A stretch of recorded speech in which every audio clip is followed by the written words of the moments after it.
Dobry, witajcie towarzyszki i towarzysze symulacyjni. Ja tylko na chwilkę. Jutro, czyli w środę 13, będzie super księżyc, a wczoraj widzieliście, jaki był ogromny. No i w środę będzie super księżyc jutro i ja jestem umówiony z Kamilem, który mieszka w Braunschweig w Niemczech. No ale nie wiadomo, czy nam coś z tego wyjdzie. U mnie pogoda jest na razie kiepskawa. Jeśli ktoś z naszych kanałowych nikonowców będzie miał czas wieczorem, żeby popatrzeć na księżyc, to będziemy wdzięczni za pomoc.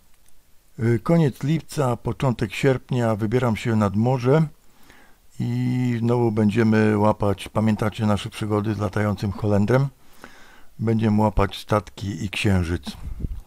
Trafiłem niedawno na bardzo ciekawego gościa. To jest naprawdę niesamowity pasjonat symulacji. Człowiek całą duszą i całym sercem oddany badaniu symulacyjnego świata. Jego kanał nazywa się Archaix i gościu ma niesamowite przemyślenia. Będę eksplorował ten jego kanał. Może coś tam fajnego wyłuskam. Jeśli macie ochotę posłuchać, co on gada, to puszczę wam małą chwilkę, fragmencik jego wypowiedzi. It was just during that time period that I started reassessing everything because I had only released one single YouTube video before this happened. Right before my motorcycle accident, I released one YouTube video. It was my very first video, and I explained in my video that I'm going to be doing a channel that's talking about the Phoenix phenomenon. What has happened to our world has been documented for 58 centuries, every 138 years. Sometimes it's bad, sometimes it passes over, but it's seen. Other times it is worldwide or hemispheric. So this is my first video. Then I had the motorcycle accident. My second video was all about simulation theory, and that I made an announcement in my second video that my whole channel's direction just changed. I'm still going to be talking about the Phoenix and all that because it's a big part of our reality. But I now made promises in my second video that I was going to wrap all my data around this new concept because it answers everything. My motorcycle accident made me realize that simulation theory answers every single enigma and anomaly from the ancient modern world. There are no exclusions. It answers all. So did you start studying about simulation theory and looking into it a lot further after that point?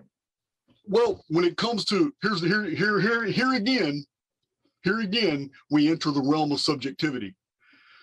I have to bring new things to the table. I did notice that no one on YouTube was releasing simulation theory videos from the perspective of showing that we live in a simulated context by using ancient history. So that's basically what I started doing. And the only way to do that is to show the mathematical construct as it's operating. And this is what I did in my video, show the arithmetic. Look how these events all link together. So in looking at other people's simulation theory videos, I hit a wall. And that wall was subjectivity.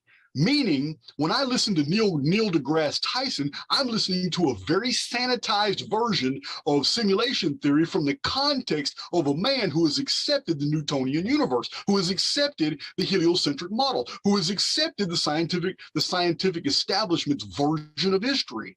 And when I listen to his version of simulation theory, none of it really makes sense to me. It sounds like somebody who's just trying to sound smart, or somebody. I didn't like Neil deGrasse Tyson's descriptions of simulation theory. They really don't make sense. He creates more problems than he solves. So I left Neil deGrasse Tyson alone, and I listened to I don't even like him, but just to hear what he had to say, I listened to Bill Nye, the science guy, who isn't even a scientist, but I listened to him, and his presentation was a little bit better. So I find these other guys on TED Talks. I listened to several TED Talk videos where people were discussing hologram theory, holographic reality, all that. So they're okay, but the problem is everybody today on YouTube talking about simulation theory are using modern frames of reference, technology, computers, and that's not their fault because that's the world we live in. So the only difference that I bring to the table is the fact that I mathematically analyze the history of the world. after I was a chronologist, after I had already put together a huge chronicon showing what year it was in 41 different calendars in all these different civilizations. Actually, I analyzed over 200 different timekeeping systems, but 41 major calendars. I show the exact dates for each history event in the history of the world as relative to that calendar in my chronicon. So what I brought to the table was the mathematical structuring, showing, look, this is what's happening. These things are patterned. These events have predictive value.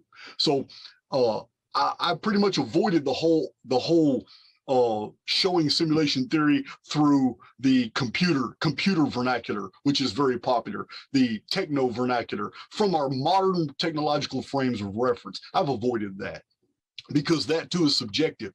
We don't know just how sophisticated this is. We haven't developed anything that's as sophisticated as the world we're inside now, which is not natural, it's technology.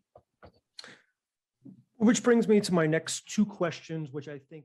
No, podoba mi się ten człowiek, będą z niego ludzie. Oczywiście, jak zawsze, musimy być ostrożni, tak? I wszystko siać przez sito. Dzięki za uwagę, ja spadam. Wszystkiego dobrego, trzymajcie się. Pamiętajcie, Nikonowcy, może będziecie mieli czas, to przyłączcie się do mnie i do Kamila z tym księżycem wschodzącym. No to pa, buziaczki dla wszystkich, pa.